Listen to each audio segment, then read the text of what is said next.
Alright, we're live. Live, all clear. All clear. What's going on, my dude? Haven't talked to you in I guess it's been a couple hours now. How's your day?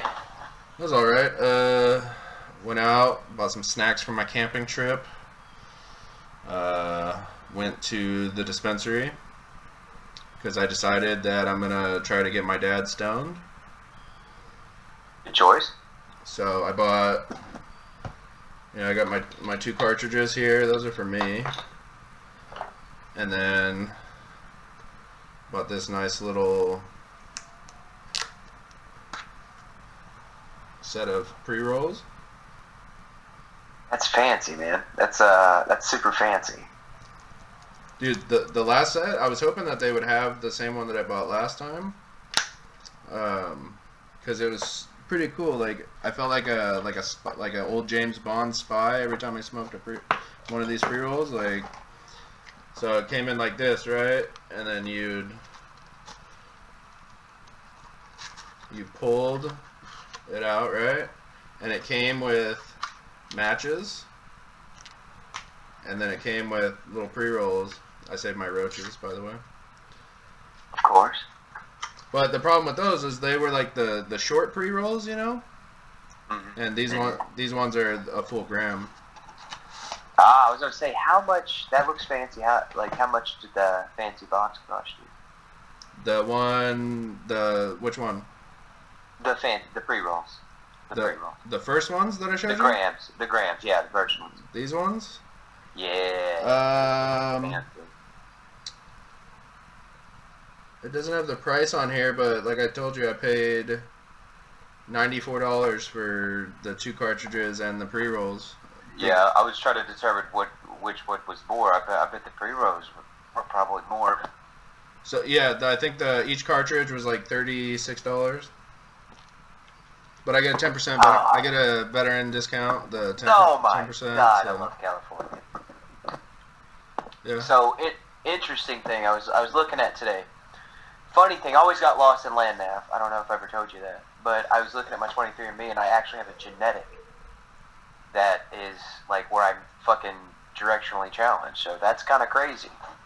Like, wish I would have known that because, like, there's a lot of things about 23andMe that cause your habits because of your genetics, and some of them seem strangely accurate. Like, it actually guessed my coffee intake a day, and between the average person, whoever's been on the 23andMe database, I actually drink slightly less coffee than most people, but I still have like a lot more energy, whatever.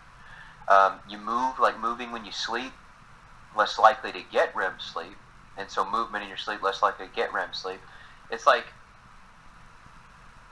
I don't know. It's just examining somebody's genetics.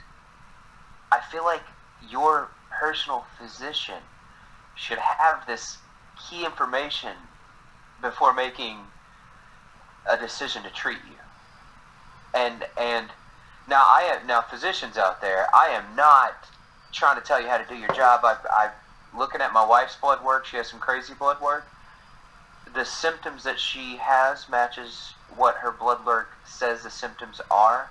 But within these set of symptoms that she distributes, there's like 10,000 different things that this crap could be. So I'm not saying that you guys are ineffective or whatever. Well, that's on that point, after I did mine, and like I was so like surprised on how detailed and kind of accurate it was, because mine guessed that I don't like cilantro, because some people have the gene where cilantro tastes like dish soap to them, right? And I had never really known why, like when I would eat like a burrito or a taco or whatever that had cilantro on it, like I would get a really bad taste in my mouth. And it says, are you likely to possess the gene that, makes them not enjoy cilantro, and it was yes, and I was like, holy shit. And then like I was thinking about that next time we had like a barbecue, and I just tried cilantro, and I was like, it tastes like fucking putting dish soap in your mouth. Just like there's a gene out there, the people that take that their piss smells bad after they have asparagus. Yeah. Some people have it, some people don't. So it's not like it happens to you sometimes and then other times it doesn't. It either does or it doesn't. Yeah. I can tell the difference in my piss when I eat asparagus, but I don't know if I should admit this, but I was like, oh, that smells like asparagus. I kind of like it. Yeah, so you have the gene that does make it. Mine, I don't. So like I You could can't eat. smell your coffee pee after you drink coffee? I don't You drink can't smell it? coffee. Ah, But like gotta try what I was that. saying with my wife, right, and how doctors should have access to this Mm-hmm. because she's always, she's Hispanic, right? Both of her, she's 100%, or we thought she was 100% Hispanic, and then she came back and she has 35% Native American DNA, and like Wow. some of that's explainable by migrations and like the Native Americans migrated down into Mexico and stuff like that. But it she's basically a third Native American. She thought that she was 100% Hispanic, and then Yeah. she's like 36% Hispanic, and then like a bunch of mix, like Spain, obviously European stuff. But I was just thinking, like, what if there was, a need for her to get, say she was going to volunteer to go to a third world country and they gave her a smallpox vaccine because people who have native blood can't get a smallpox vaccine. Why is that? Is it just their genetics? They I can't think handle it's it? I don't know what it is. I think that like they possibly since Europe had more smallpox, like it was like put into the white man's like DNA that smallpox was like your body like came up with it, but like since they haven't had the time with the exposure to smallpox, because if you remember in when we got ours, they would like if you had native DNA, they had to like stay away from us. I know. Freaking one of our buddies, you could deal with. He Like was one of those people. he had to shower. He had to shower separately. He had to like he couldn't even like be around people. He wasn't. He wasn't in my platoon whenever we first hit CAX. He was in yours, correct? No, he was in second. I believe. So- He wasn't in mine. But I remember like seeing him like in the briefings and stuff, and then like they were like you gotta like be really careful. You gotta stay away from everybody. And then like they were super Nazis with it when we got ours, remember? And then I think did our boots get smallpox? Did they get like anthrax and stuff?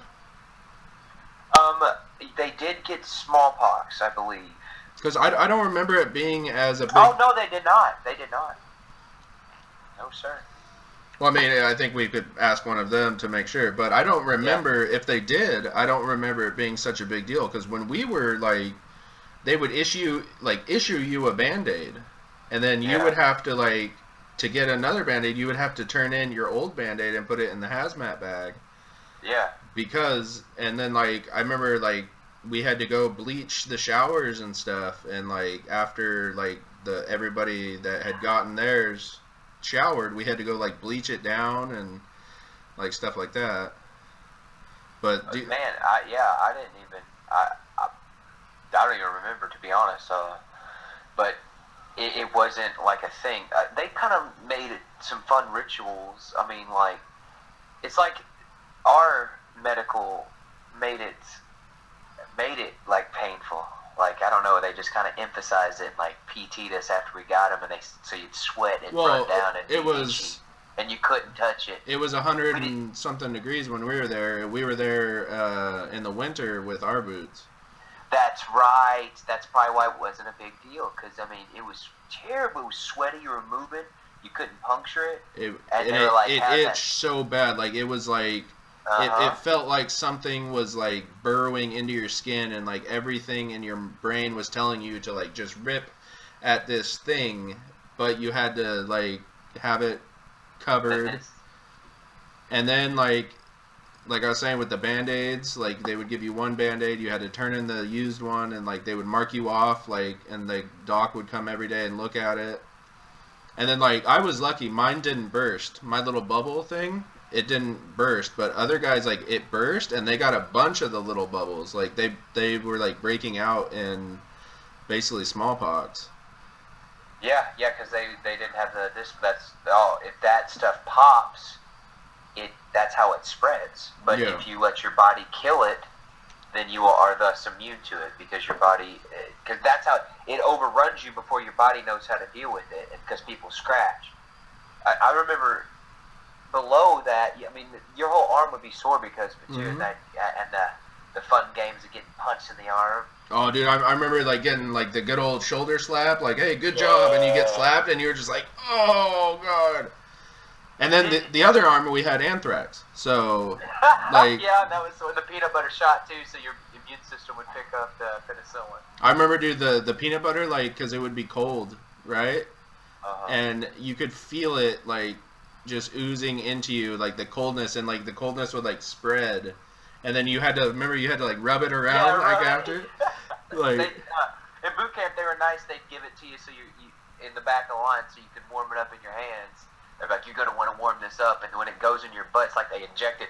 The best way to describe it is injecting an octopus into your butt cheek. It feels like an alien. Remember, they literally at MCRD they had the circles on the walls. Place your hands. You'd put your hands in the circles, and they're like, don't take your hands off the circles, and they would just come by and be like, bam, right in the ass. And that was what, like once a month? We had those once a month, right? And then of course we had to run the day after, and you're just like, it's the worst. Your butt is on fire. Hey. When like you get like the best way to treat it though. Like for the next like 24 hours, I would always feel like run down, like just like I had been like through the ringer. And then, of course, like you would always have like the hardest like PT like evolution the next day. Yeah. You could my imagination's running wild. Just the next day, it's just like there's lights. It's just we're gonna run 50 miles. It's like the stud. And little did we know he's probably injecting steroids into the other side of the cheeks, and that makes sense. Some people are probably natural studs. I'm not even a kid. If I could go back in time, I probably would have dabbled in the little needle to the butt thing, just so I didn't have to die in all those runs, to be honest. But that's the thing, though, is like if you use steroids, you may get muscular, but muscles aren't necessarily good for running.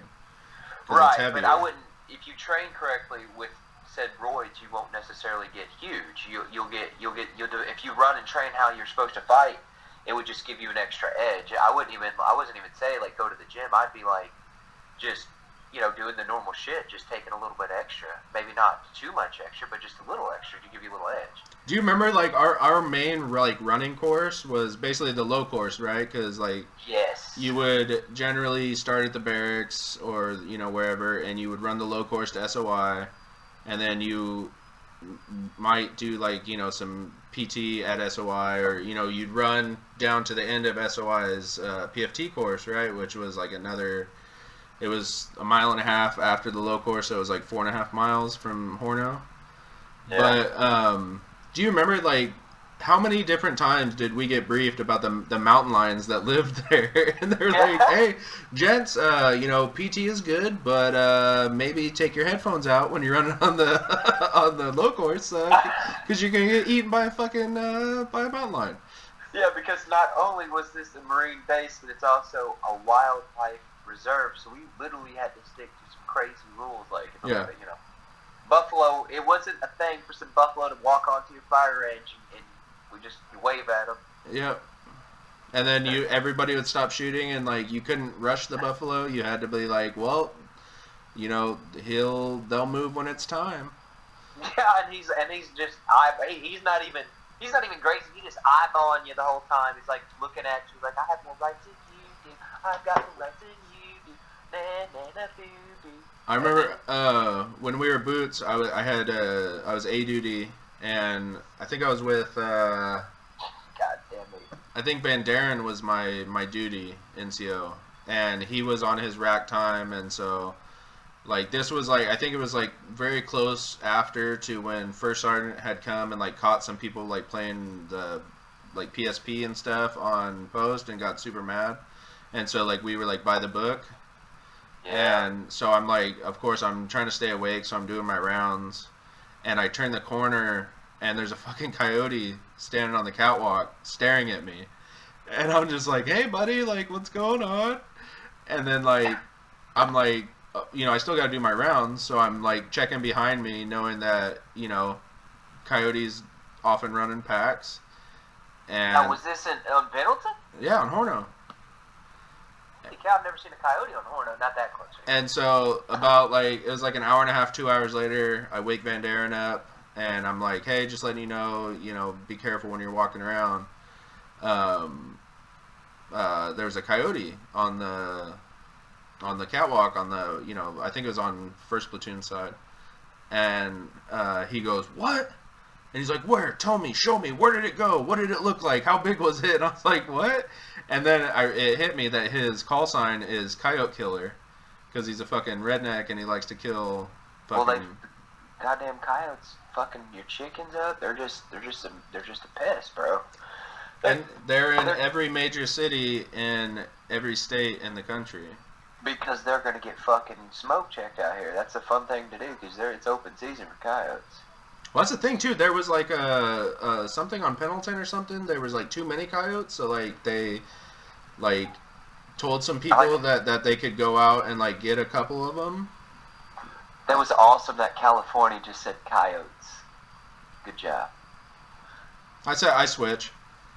That was a good trade. I mean, I wasn't expecting it. But yeah, dude. Remember? I mean, Cax and like you're out in the desert, and then like they were so cool. It was such a wildlife reserve out there that literally the coyotes, they wouldn't F with you, but they would take your MREs. That's like, they would just jack them. They'd come up to I was on Firewatch, and everybody was spread out. And then they're like, you better not let coyotes eat my shit while I sleep.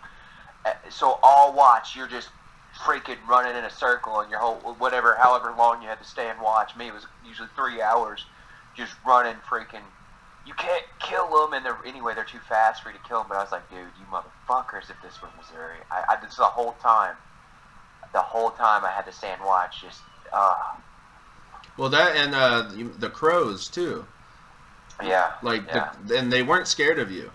And they were huge because they've been, like, they have a steady diet of, like, fat food and, like... government MREs that probably have some sort of hormones. Super high calorie, like, food. And they eat that shit every day. My drill instructor used to call them soul chickens. Dude, and, like, another thing at 29 Palms was the bees. You remember, like, anytime we would have, like, the water bowls out there, they would just, like, one drop of water would hit the sand, and just all these bees would come up. And then finally, somebody told us a trick. Like, if you take a Gatorade bottle with, like, water and, like, sugar or something in it and put it off, like, 100 yards away, that will attract all the bees to it. Oh, wow. I bet it, like, some of the tricks of the desert, I never... Like, and we, oh my god, like, just some of the, I'm having, like, why didn't we just, it would have been so much fun to go out to the desert and stack, this is probably cruel here, but stack all the packs up in one mountain and just, like, have training, like, where they're not vicious enough, but that'd be cool if they were, where you had to, like, fight off a bunch of coyotes. Do you think if we stacked enough food, do you think they'd be brave enough, is what I'm asking, kind of. Oh, yeah. To try to, like, bite humans and stuff? Do you think we could have lured them to bite us, and then we could have just K-barred them? Yeah, but I wouldn't want to be bit by a coyote. Yeah, I know. And I wonder, I have to, so back the genetic thing, though, it's like, why, another question, and we're just imaginers here. We want people to tell us the answers in comments, possibly. Tell us the answers. We will read. Give us some stuff to read. We're bored. But why the hell, I mean, back to the genetics, like, doctor, so why the heck aren't we actually looking into what foods are doing to our genetics? Why don't everybody submit our genetics to somewhere? Well, there is, you can do kind of the same test, and it'll tell you what foods, like, what you're lacking and what you need to, like, have more of and stuff like that. Wow. Like, Does it cost an arm and a leg to? no, I think it's like probably around the same amount as the 23andMe, probably like 100 Yeah. $120. Oh yeah, and then you're talking your health. You can't cough up $120. I mean, you working people. I mean, like seriously, like so making like some of like blood tests. You know, honestly, they got the 23andMe data bank to reference. Do some blood tests. Maybe. Dude, there's smart toilets out there that will analyze your urine as you're peeing into it. Like, it'll tell you like, oh, you have too much iron, or you're, too much vitamin C, or not enough vitamin C. Exactly, and like always have that information just flowing to us. Like, it's just I don't know. I understand. Like, I don't know where I'm going, bro. I apologize. Well, I mean, like it's weird that that technology exists, but it's not readily available to the everyman. Yeah. Like, it shouldn't be a luxury to know what your body needs. Exactly. You know what I mean? Like, I would have just put him out of a job, maybe.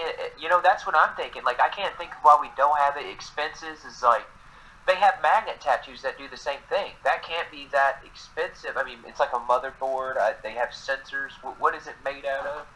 Like, it seems to be all top secret, or it's just not readily available. We're not teaching this in schools. It's like, this should be like a class, I feel like. And what would that do to doctors? They could administer the drugs that people need if there is drugs needed. Well, you're taking a lot of money out of a lot of people's pockets. Exactly, and these things are here to tell us how to optimize your living. And if you don't listen to this chip thing on your arm, then you're gonna not live the most optimal life, because it tells you everything. What you're lacking is, And then we could also discover more. Could we, if everybody had a collective data? But then people are too afraid to give somebody this data, because what if they alter us and make us mind robot, alien, zombies? You know what I'm saying? Well, that you've heard about how the Golden State Killer was caught?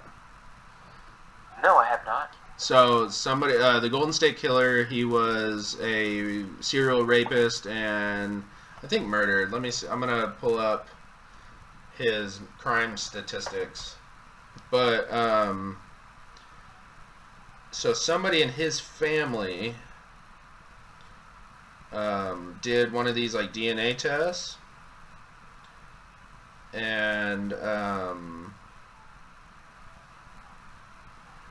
it like flagged something in a.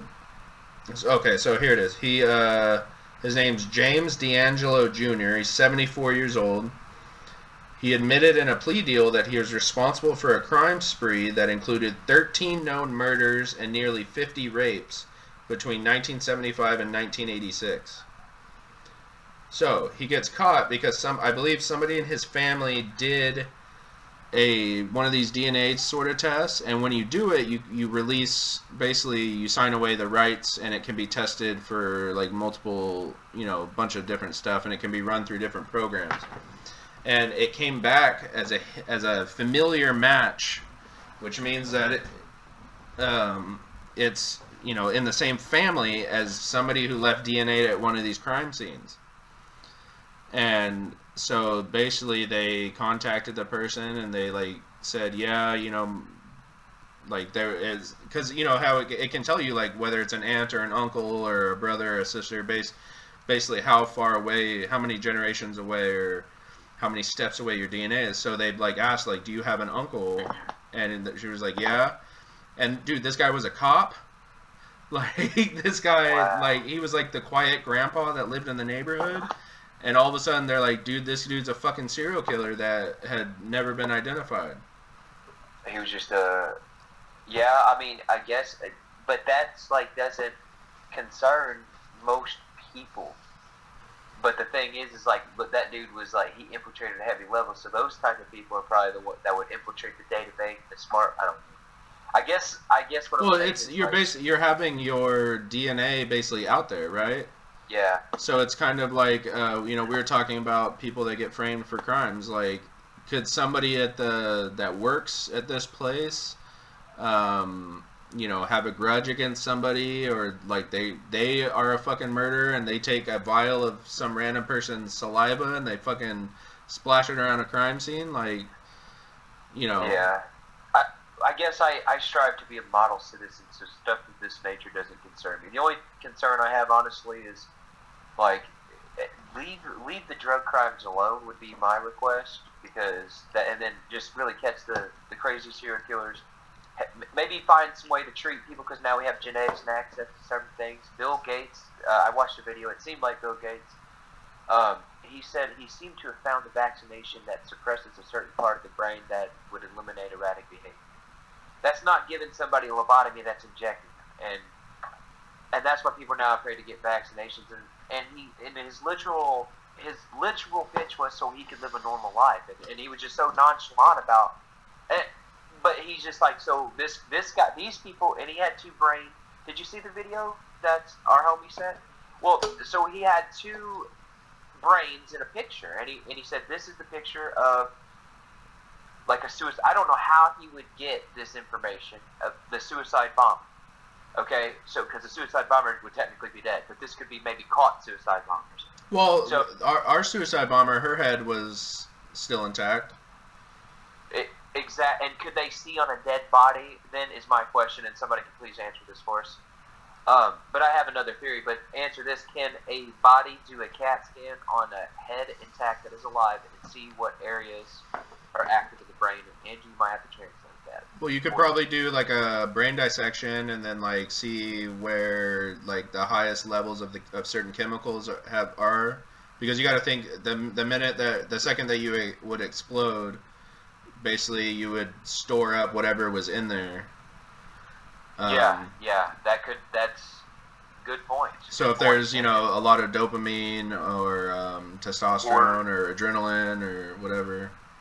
Yeah, and then I also forget that your neurons travel electrical pathways, so this part would be more like, it might actually have more opening. It might be more open because it's more active because of the electrical current traveling through it. So okay, and then they could have caught alive ones and examine their brains as well, and maybe not have a lot of data. That's why he says we think. Keywords. He says we think, we believe, maybe. But so his whole solution behind this was because he had a group of brains that were people who willingly studied about people who live effing normal lives. Okay, and these people are living normal lives, working, and they're happy generally. And this vaccination is to suppress this part of the brain and let this part of the brain become active so they can live normal lives. Now, well, to call that a vaccination would, I think, be incorrect, because a vaccination is you're protecting. It's a preventative measure against something. I think it would be more of like an injection of some other substance. Well, yeah, be that as it, whatever substance, if he could. The main point is he's literally talking about how he can suppress behaviors. Yeah, he's talking about changing somebody's brain makeup and chemistry, basically in mass. I guess you could say, like. And was it for the betterment of man? That's why we should. I don't know. I mean, it sounds, the way he was pitching it sounded good, like, oh yeah, get this guy vaccinated. Part of me's like, yeah, give this guy the vaccination if he can live a normal life, blah blah blah. But what's a normal life? I'd like to see. Yeah, I'd like to see. Like, and if these guys have blown people up, or they got caught doing something heinous, and their goal is to actually release them out to society to get them working, and that I know death row is wrong. I watched that Joe Rogan podcast where only a small percent, or I don't know what the percentage of innocent people are on death row, but that is unacceptable. Any innocent human on death row is unacceptable. So instead of the death penalty, this thing that might be able to get people back into life and doing something different. Well, it's kind of like the same as with, like child molesters, how they do chemical castration, right? So that you can't, basically keep committing the crime. Yeah, but what if we could find a way to alter the drugs? I mean, that would be crazy. I wouldn't want to do things like, I think things like homosexuality are perfectly normal. The only reason why pedophilia to me is not acceptable is because it's not exactly two consenting adults. The child doesn't. I don't. I didn't really think about sex or anything. It grossed me out as a child. So I don't think a child's thinking that way, and I don't really see how you could go about that, doing that act rightfully. So, but homosexuality is a different thing. That's two consenting adults. That's a-okay. I wouldn't want to. I'm not saying cure that, but pedophilia, certain countries recognize it as a disability. Well, it's like, wouldn't you want to know how to stop it before it happens, right? So yeah, because I would fucking kill a motherfucker. If there was like my kid, by the way. Like if there was like a certain part of the brain that triggered when this certain person saw whatever they were, whether it's little girls, little boys, whatever. If we could find that part of the brain and neutralize it, then possibly you could stop the actions, but then you have to think of like what else does that part of the brain control? Like, does that all, you know what I mean? Like, would that also stop them from, having, other impulses? Would they be more reckless? Would they be, more prone to crime? Like, it's so, like, this topic, like, I could see in like 100 years, kind of like how, say, we'll say 150 years from now, kind of the same distance as like the Civil War-ish, and how we look back at their medical practices and we're like, holy shit, that was barbaric, right? Like, oh, you got shot in the leg? Well, guess what? You're losing the leg, right?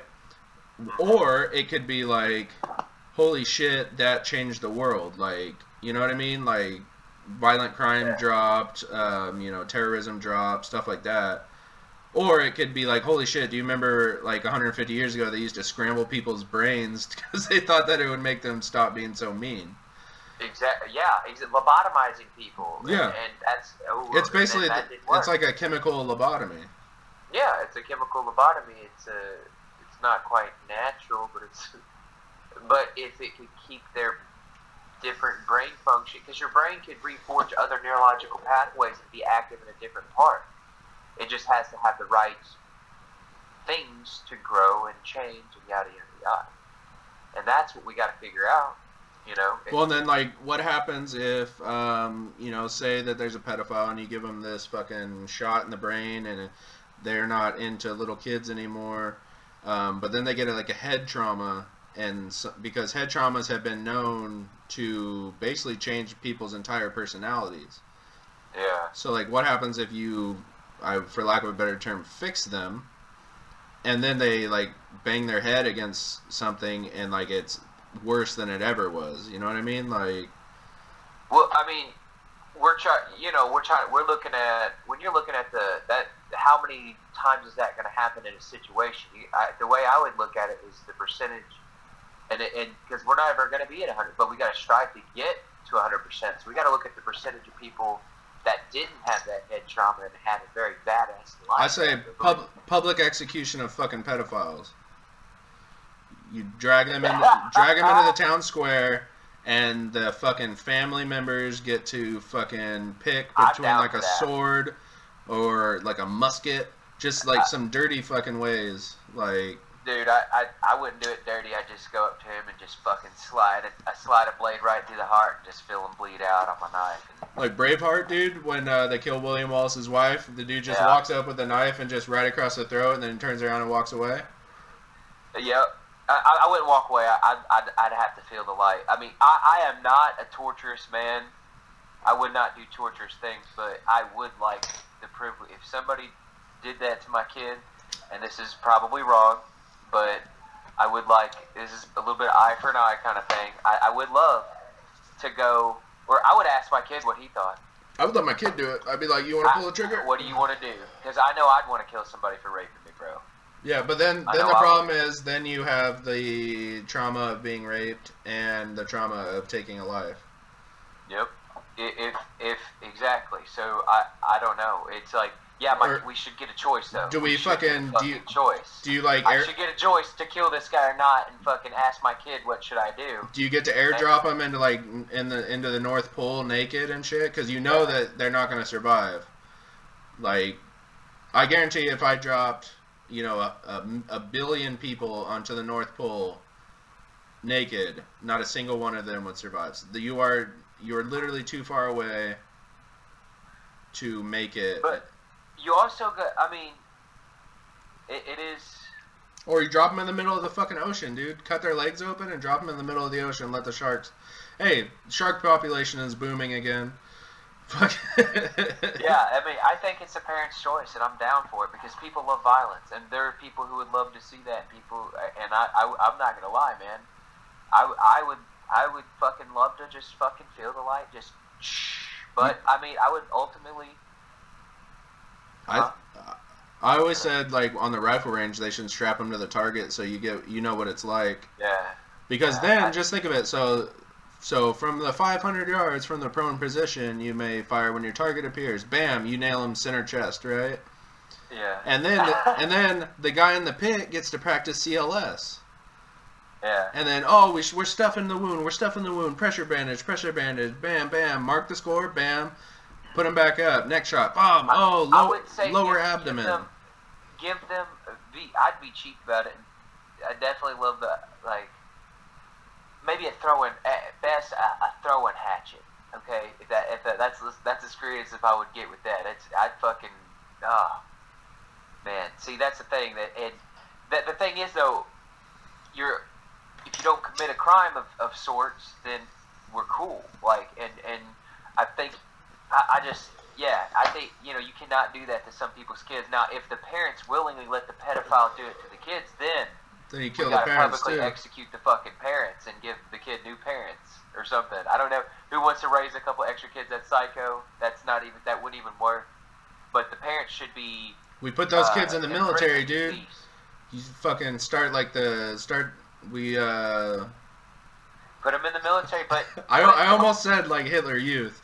Yeah, but it's got to be better than Hitler. Hitler Youth, it's not a bad idea, but put them in the military and not like just give them a little education.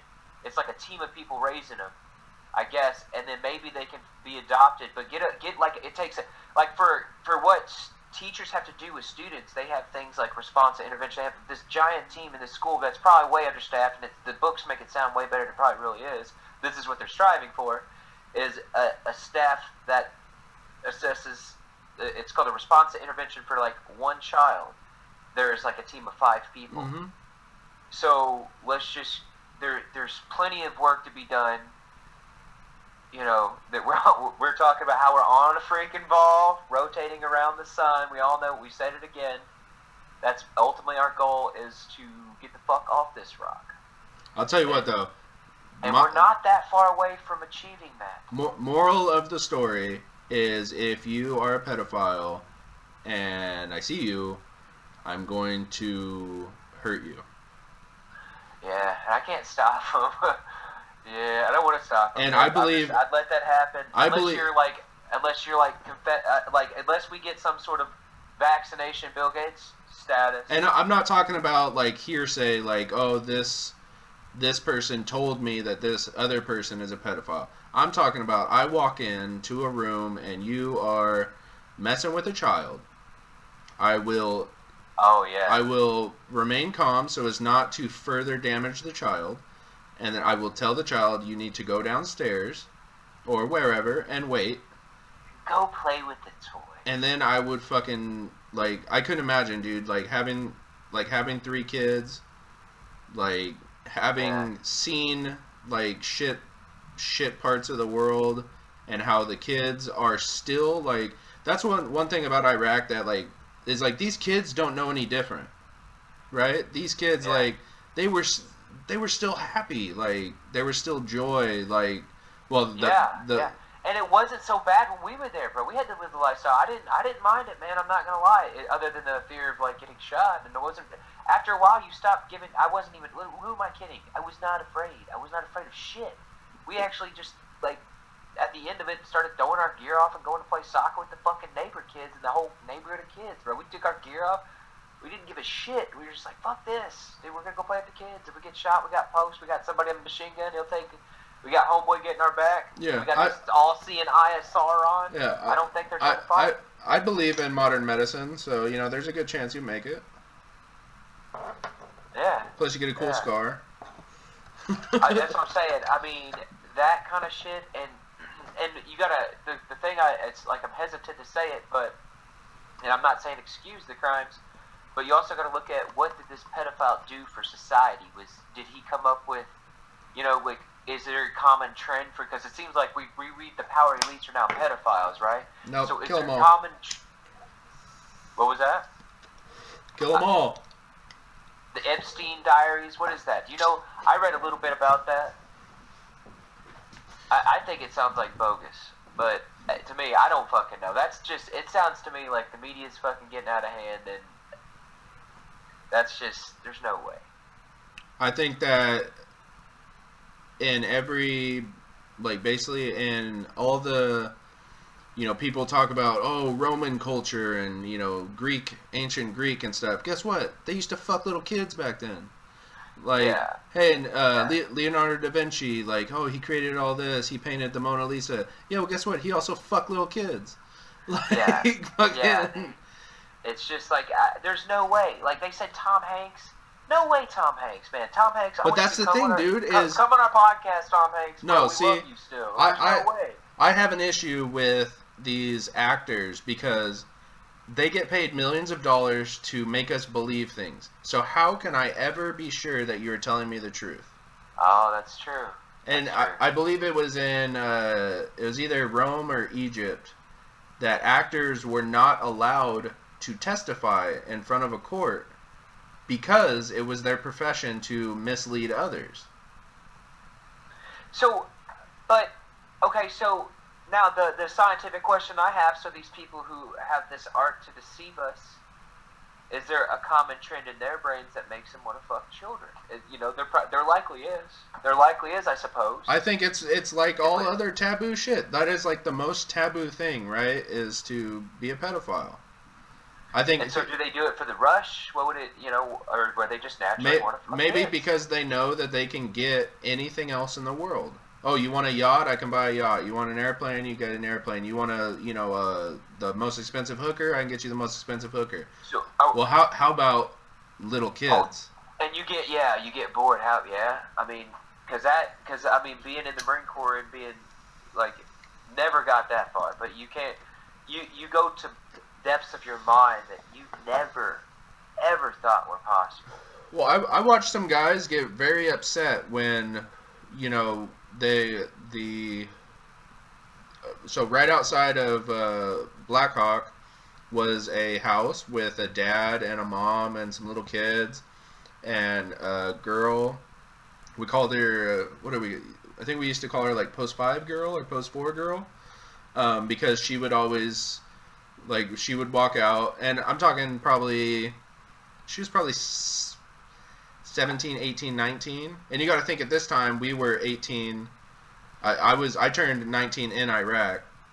So I was 18 for, the first only a couple weeks, but 18 or 19. So there was only like a 2-year difference max between most of us and this girl.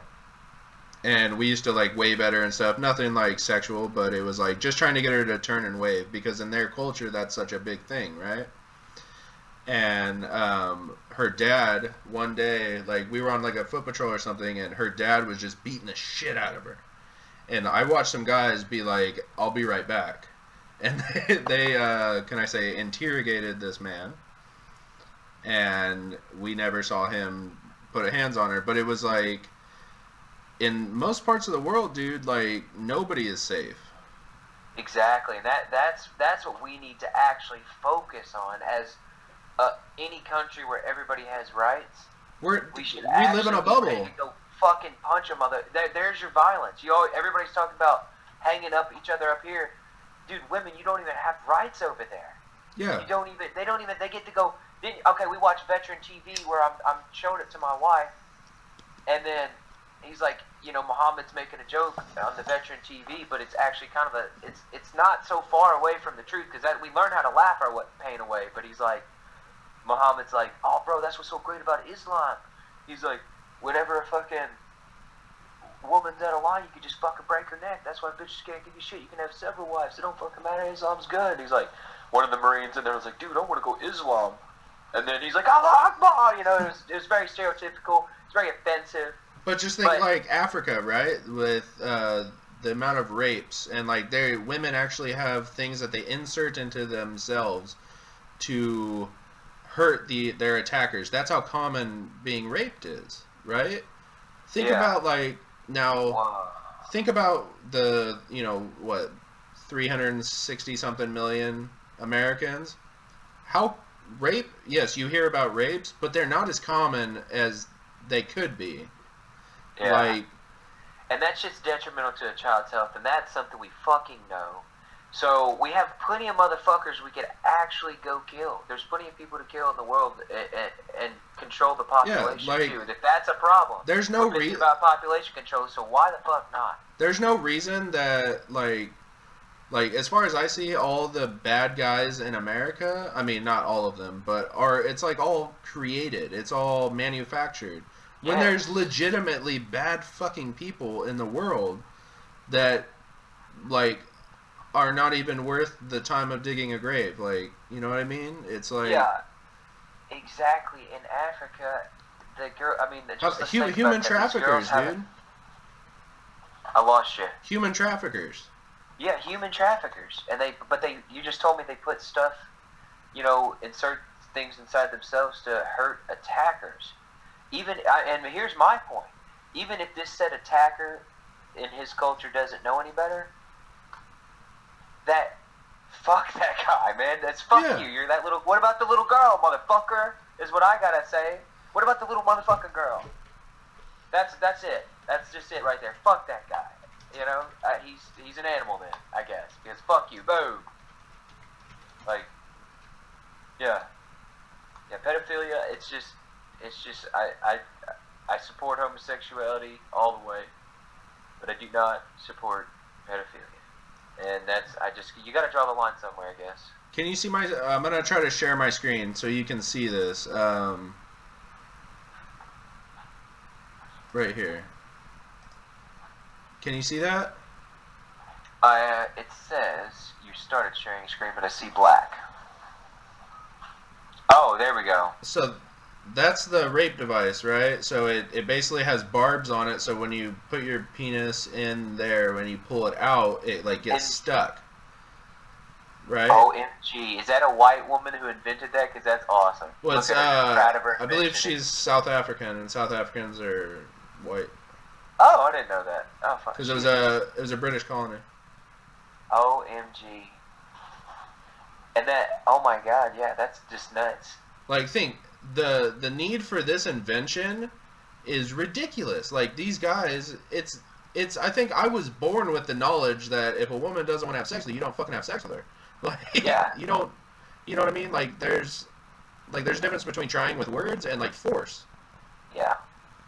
I forgot that you can still see, but, like, this is ridiculous, dude. Yeah.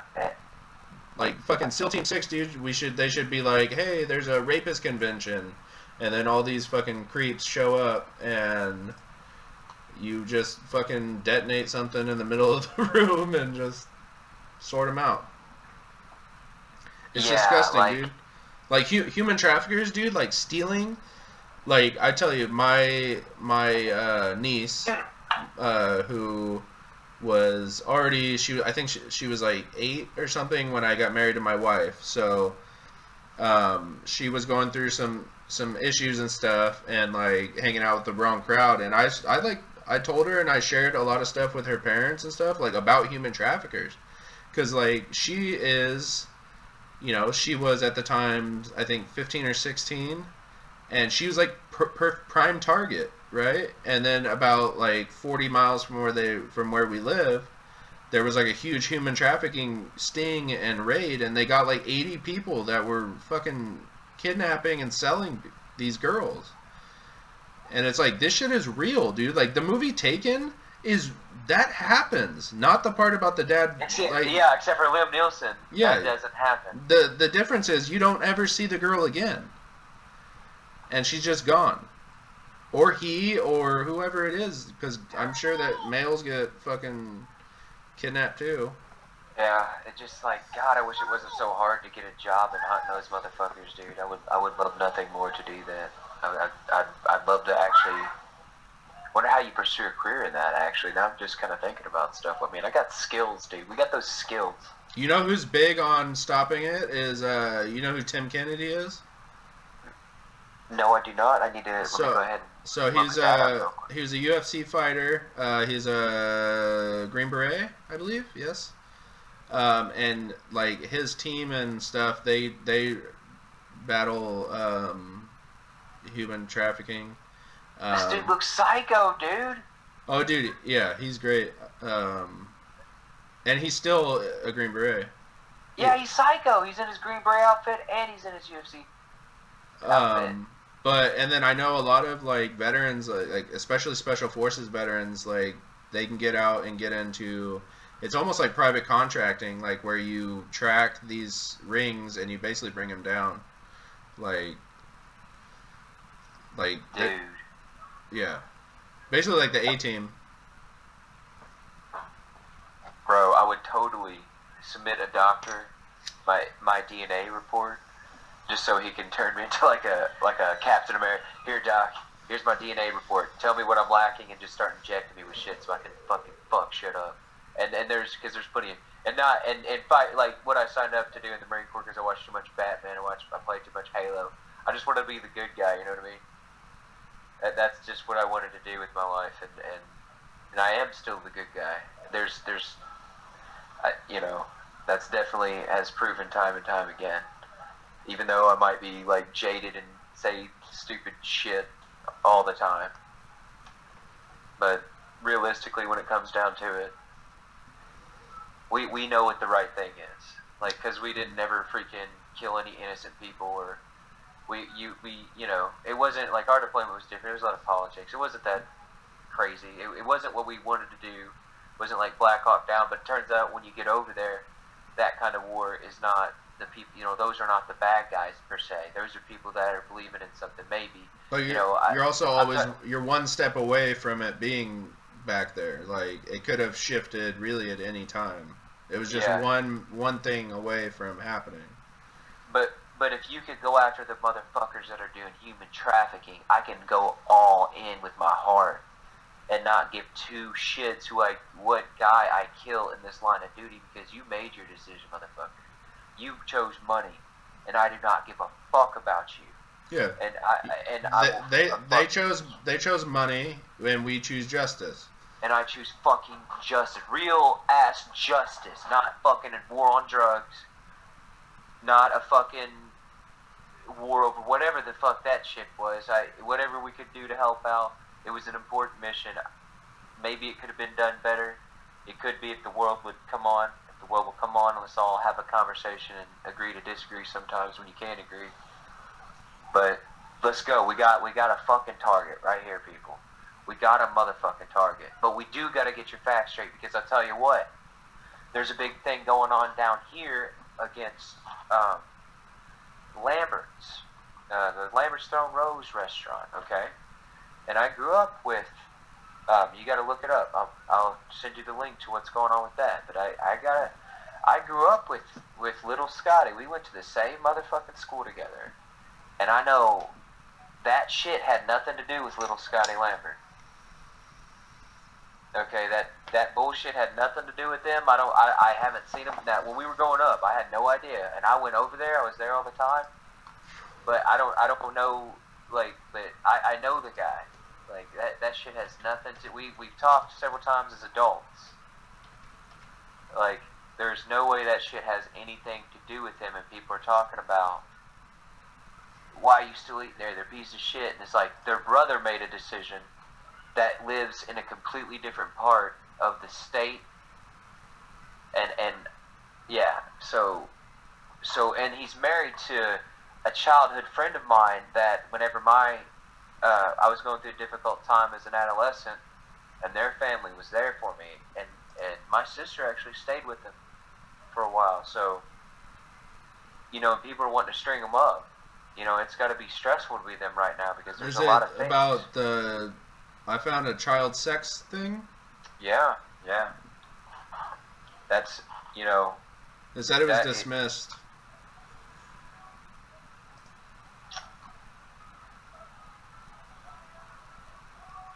Yeah. So Yeah, because their names are all over the restaurant if you come down and eat at it. They, but I they think have their names all over the restaurant. They have their history. They're very proud of how they were founded. the problem is like once those accusations are out there, even if the charges get dismissed, it's still that stigma will always be there of somebody being like, well, what if he was guilty? Like that shit. Like you can look up. Yeah, there's no because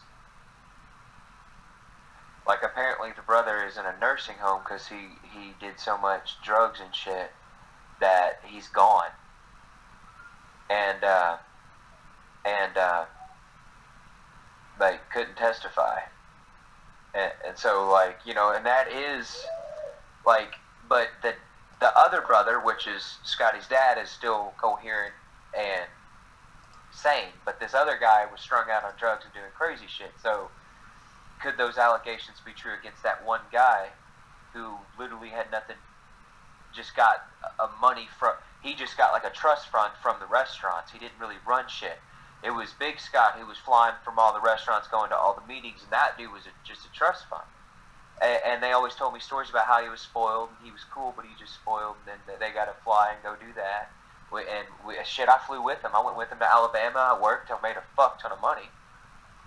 And I worked on their farm. I mean, it ate breakfast with Big Scott every morning. Man, there was, I don't know what he like. He was just, and he treated me like gold. And so I just like to think that they were participating in that activity.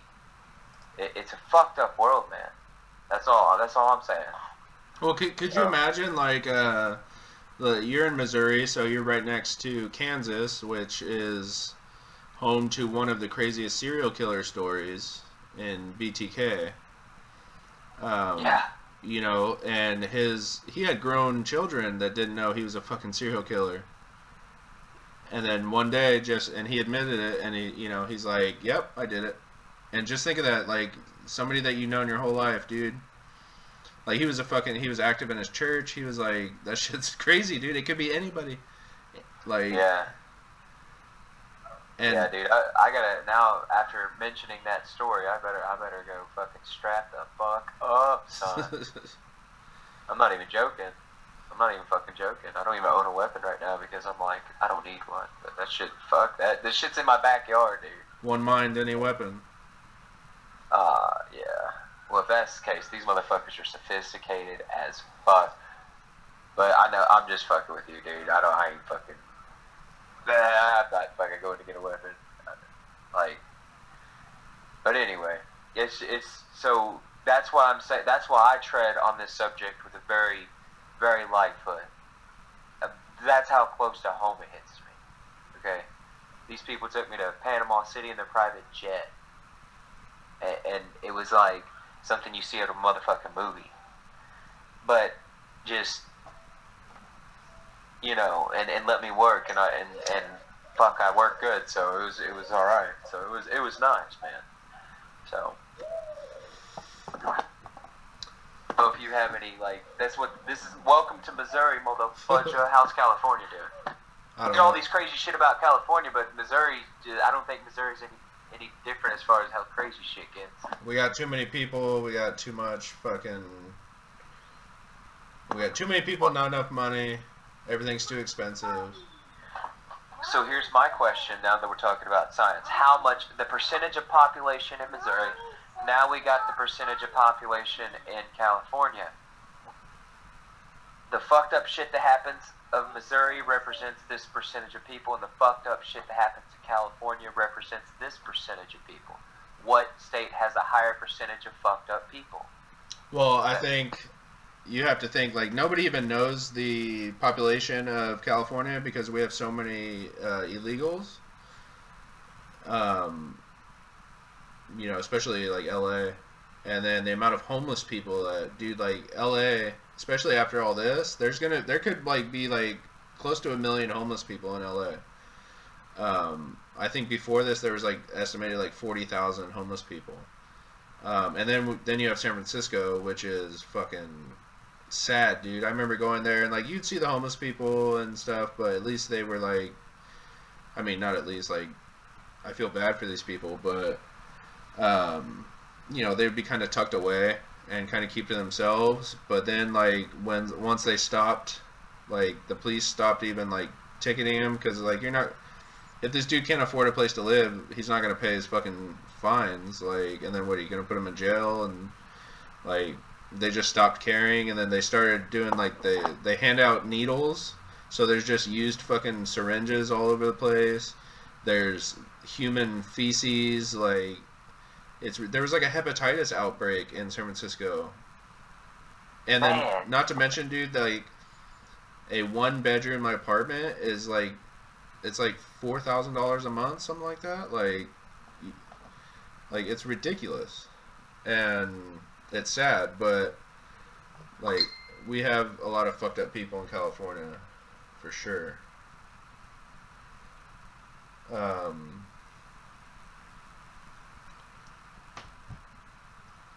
but yeah, I would say definitely the, you know, even if it's, we'll say 1%, 1% of the population of Missouri is way lower than 1% of the population of California. that's why I wanted to break the stuff down to percentages, because, like, I remember when I got to California, I thought, man, what a fucked up state. They go out of their way to help criminals. And then I fucking grow up. You know, I grew up in the Marine Corps. I wasn't grown up when I went into the Marine Corps, but I grew up in the fucking Marine Corps, and I became part of that. Went to the parties, went to parties with people, just learned how to act because they were all like, and so I learned how to kind of blend in and have fun.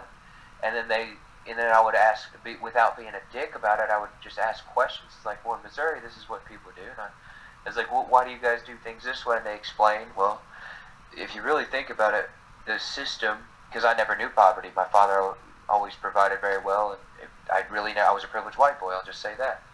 And so there's actually people who can't make it. Like, and there's people in the cities that don't get food stamps on time, or maybe whatever the reason, they're not making it. They're not fucking making it, and that's a fact. And I didn't know anything about that until I got to California, because I lived such a sheltered life. But then California is very proactive about what they do. Well, I think you've experienced the more liberal part of California. There's a very, and this is kind of an, you know, a very inside California thing, is the more north you get in California, the more conservative people are. And then, of course, the more inland. So if you take like San Francisco and Oakland and basically draw a line down there, and then from, I don't know, maybe Bakersfield, maybe Fresno up, is more conservative. Like, a lot of the people want California to basically be cut in half and to create a 51st state called the state of Jefferson. Well, dude, I like Carlsbad. Well, it's very nice because that's where most of the money is. You know, you have LA and Hollywood, and then you have, you know, a really fast running economy. Up north, it's all farmlands. It's, you know, we are the nut capital of the world. We provide the most nuts. We provide a lot of shit. And the people up here are more conservative. You know, more family, more smaller government, less taxes. Because a lot of the income, especially like where I live, comes from whether or not you have a good harvest that year. You know what I mean? Like, if you have, like we had, when California was in that drought, like, yeah, dude, it was bad, especially like up here in the farming areas. If people thought it was bad in LA, come up to where people make their money growing shit out of the earth. And you know what blows my mind, Andrew, is that Missouri, I don't know if it's a climate. I mean, I grew a pretty sweet garden this year, to be honest. Squash, melons. I got a sweet melon growing. It was my first time ever doing this stuff, and it didn't turn out half bad. Tomatoes, obviously. we had a really wet year this year. I was surprised, dude. It rained a lot this year. And you guys, did you per se grow a garden? I don't have the patience for gardening. Oh. I can plant things. I can do that. I don't have the patience to wait. And then apparently anything that my wife tries to grow is doomed to die. Like we'll buy like those, you know, the herbs and stuff that are like pre-grown. All you have to do is put them in a pot, and dude, those shits are dead. Like I built her a nice garden when we lived up in the mountains, and she got some stuff like a couple like peppers and I think a squash, but that shit died, man. Like if you want a plant to die, give it to my wife. Andrew, that's if I relied on my wife to do my gardening, my dude. Also, I don't have the area here. I don't. Oh. And plus, what I'm saying, not though, to mention, flowers too. Today it was 112 degrees, so. Dude, my wife kills every plant ever, even like the easiest plant, even a cactus. That's how do you kill a cactus? Yeah, we just threw our cactus away because it was looking very sad. Yeah.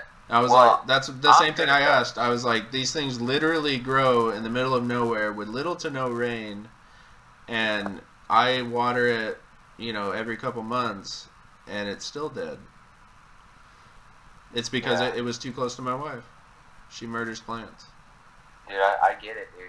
That's why I had to put the flowers outside to where I throw ice cubes in them. Like one flower, I do daily ice cubes because you just got to pay attention to the leaves and monitor. Just look at it once a day, and those are easy. And then the orchids are a pain in the ass. But what I'm saying is Missouri has a lot. I have so many plants, and Missouri does only grow corn. The only thing I ever really seen Missouri grow in this area, southeast Mo, the Big Heel, is corn, soy, wheat, pea, cotton. You got cotton. This place still has cotton. And then, but mostly in my farmlands that we have, and I don't even do any of it. We contracted that to somebody else. My parents, their little politics is, and it's a very small farm, by the way. We're talking maybe a total of 600 acres, and that's 2 different farms, I believe. And I don't know who owns what. Where we lived, it was 200 of that amount, and they only grow corn, soy, wheat, and that's it. It's terrible. It's boring. They just spray it with some airplanes. There's corn everywhere. There's no food. Is what I don't get why. We have just jillions and jillions of acres of corn and well, because it's what people buy. That's what people want to buy. Yeah. You got to think corn oil. You know, corn. You have oil. You have, you know, obviously corn. You have feed. You have, you know, cornmeal. You can, you know, I mean, it's versatile. Yeah. So, but so you know, we get our food from other countries, correct? Is that like what's going on? Do you know much about it? Because I'm so dumb to politics because I just like it seems like I just read crap, so I don't know how to read politics. Sure, I mean that's the thing is with technology and stuff today is that basically I could, you know, you could have something that only grows or is available in one place in the world, and if you're willing to pay for it, you can have that delivered to you in like less than a day. You know, there's you got to think like in how do they get seafood in places that are inland, right? Like you would think that they got never frozen fish at Walmart. Like that's how they advertise it, never frozen fish. Well, because technology today, like you can have, have you ever seen like inside a fish processing ship in like Alaska? Never. So that they catch just hundreds and 100-yard long nets, and they pull them up, and they're just bursting with all these fish, and literally by the time within like an hour or so, those fish are processed, frozen, like packaged. Like it's not like they pull into port, unload the fish, put it in a plant. No, the plant is on the ship. Holy shit balls. And this happens, They fly it out, huh? They fly yeah, it. Boom. it's on to around the world. You know what I mean? Like the way, like you can have. No wonder they're trying to get robots to do that, because that makes way more sense. Because that's a terrible burden to have to work those jobs. I bet. And Yeah, they get paid hella. but they pay a lot.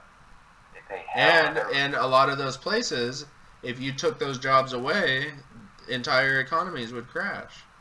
Because that one person just getting paid hella. And Well, no, I get it. that's the only source of jobs. Yeah.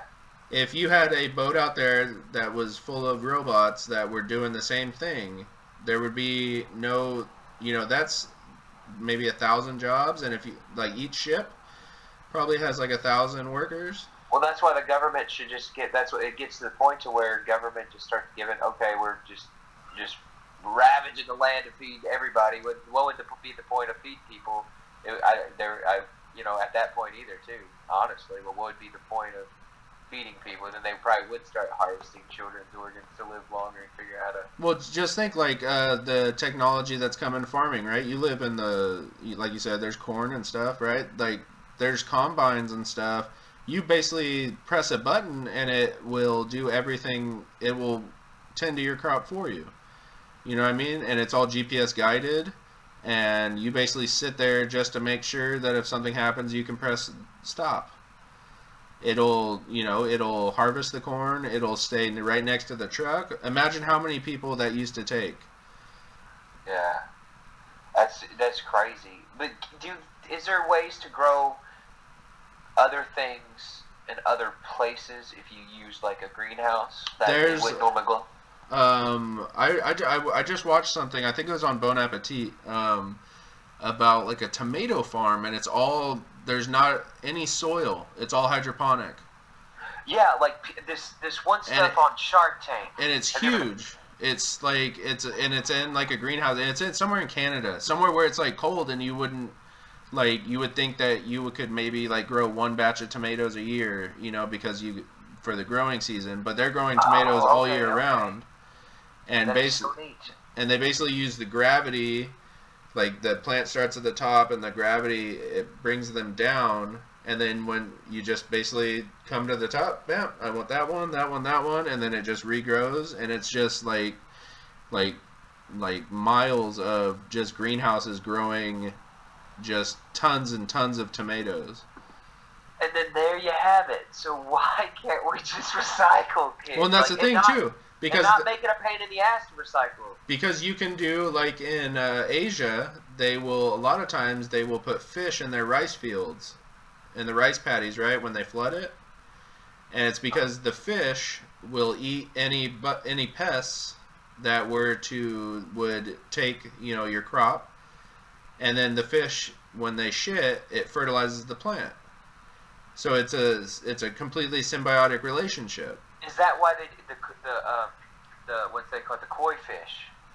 Yeah, they're like get friendly. They get this neighbor has a koi fish pond, and I haven't got to feed them or anything. So I really want to dig a koi fish pond when I get done with my degree, and get all my money right. I want to get a koi fish pond because apparently you can fudge and feed them in your hand. Well, that, and you can also there's like I've seen these things in pond. It looks like in like locker rooms, the showers, how like it comes out and there's nozzles that come like out in like all directions. Yeah. It looks like that, but it has like places where you can plant things, and it uses the fertilizer from your fish, which provides the nutrients for your plants, and then your plants, I believe, release nitrogen into the water, which is what fish need. So it's symbiotic. The plants will bring pests in, or like bugs in, and the fish eat the bugs, and then shit the bug out, and that fertilizes the plant, and it's a symbiotic relationship. And we're kind of going into like we could be at like a civilization. I mean, that's crazy. We could actually they form a symbiotic relationship. Now, is there a way we can do this indoor on a massive scale? So more stay-at-home jobs open. We no longer need these skyscrapers for cubicles. Can we turn them into giant-ass aquarium symbiotic relationship ecosystems for growth, for food, giving, and let people manage it. Imagine if you had, we'll say a 75 floor building, right? And you took out everything and you put, a series of tanks in there with a growing device. And then you remember we were talking about how they have windows now that are solar panels.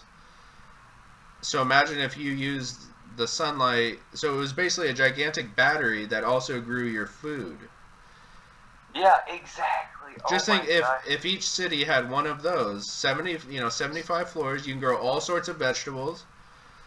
Or do the stay at home like so big cities, start figuring out how we can do more stay at home jobs and open up that space. Yeah. Old malls, and then have them attractions. People can come and pick their food. It's a grocery store. You come pick your food. You can walk through the ecosystem and pet the fish that are eating the food you're picking or something. Fresh off the vine, right? Fresh off the vine. I really want to pet some fish. Dude, I didn't take, but we went down to, before all this shit started, we went down to San Diego and to Marine World, right? Because veterans get in free. So I didn't pay anything. But they have the pond there where you put your hands in and the fish come up and they eat all the dead skin and stuff off your hands, dude. It's so freaking weird. But it feels good, but it's weird because when you realize that another creature is feeding off of you. And it's helping you? It's crazy. I want it, dude. What the hell? And dude, they're tiny. They're like that, maybe 2 inches long, and they just come up and they suck on your hands and stuff. It's crazy. Okay, this is what I'm saying. So you're saying all this, I am taking a crap out of my mouth, imagining all these things. And by the way, I'm back on my meds, people. I don't know if I mentioned. I was trying to quit. I got tired of being uptight. So we're gonna figure something else up. And I'm glad that I, am back on the old meds. And but anyway, anywho, what the hell were we just talking about? Fish. But fish. Yes. Yeah. How we can? Oh, I'm taking a crap out of my mouth, and these things are possible. What I'm saying is possible. There could be some sort of. We could have more space to make these ecosystems within buildings to feed cities. Sure, we could still grow corn and provide corn oil and all this other stuff, but can we not do that? And maybe we could focus on recycling. I've heard that corn is not good for humans. That's why when you shit it out, it's still whole. Fuel. It can still be fuel. Yeah, but I mean, we wouldn't need as much corn, which means that there's more land that we can give back to nature. Nature, yeah, and then nature's a bitch whenever you have a tornado in our house. I don't know how we would fix living out here. Tornado and stuff. Problems with houses. Tornado missile launchers. We just shoot a fucking missile full of jet fuel into the middle of the tornado and it goes away. That's no, I don't know. Yeah, that's bullcrap. That would that would be really cool. Though. We're on fire. Oh my God, there's jet fuel everywhere. That'd be. Why would you let us do this? Yeah. I wonder if that would work though. Like gas, because gas is highly combustible. I don't think tornado wind would stop gas from combusting, and that would literally be a giant fucking. I think it would. It would probably help it because it would atomize it, and you would have a good fuel to oxygen ratio. According to Naruto, that's correct.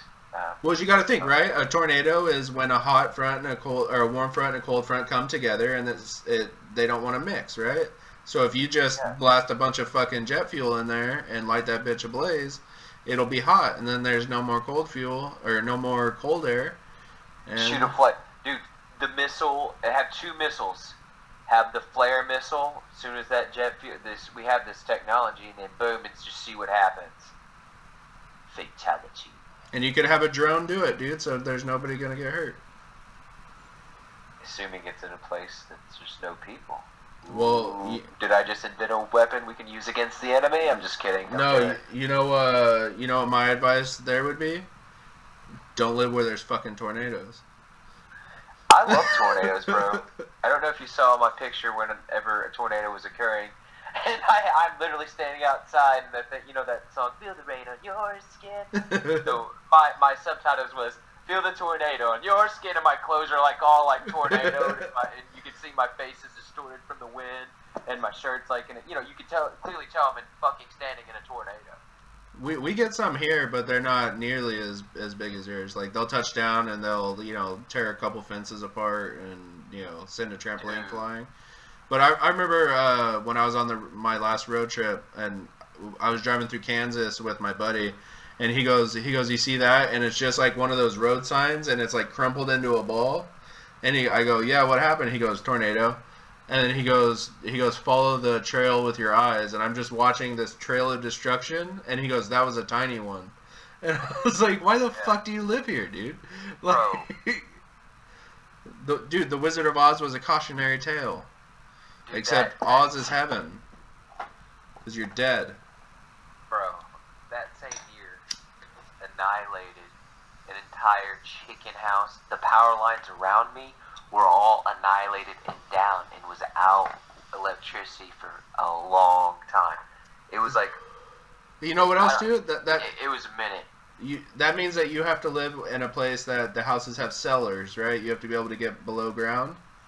I have a basement. Yeah, basement, but right? At the time, I did not have a basement. But that also invites ghosts into your house because that's where ghosts live, is basements and cellars. So true. You should have seen the house I grew up in. I don't have ghosts because I don't have an attic and I don't have a basement.